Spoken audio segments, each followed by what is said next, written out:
So can you explain the different phases of rehab that each patient goes through for these conditions, depending on the condition? Right, sure. So usually once someone suffers one of these, or let's say a flare-up of one of these conditions, initially they'll be in the hospital setting. During this time, we would see them in acute care. Okay.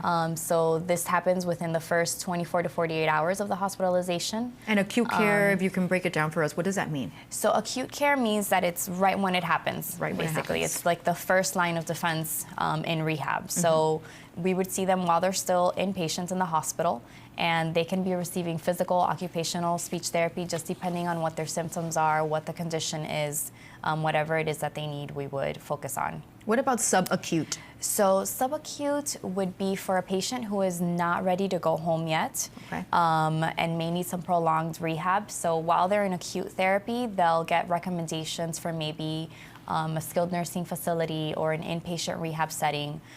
For example, in inpatient rehab, they would receive 3 hours of therapy a day between the physical therapy, occupational therapy, speech therapy.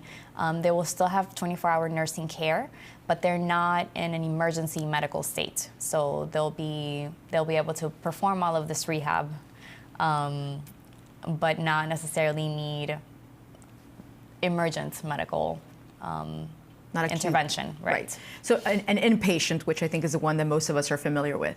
So, right, inpatient rehab is what we just discussed. It can also be that they go to a skilled nursing facility after they've been in the acute phase, and there it's a little slower pace. They wouldn't be getting as much intensive therapy. They wouldn't be getting 3 hours a day, but they will still be receiving physical, occupational, and speech therapy if needed. And it can be that once they progress from there, then they move on to the outpatient rehab setting, which would be that they're at home and coming in maybe 3 times a week for, let's say, 45-minute sessions of physical therapy, 45-minute sessions of occupational therapy. So at that point, since they are spending more time at home, we do really want to make sure that the days that they're not coming to therapy, they have a really good plan of what they should be doing.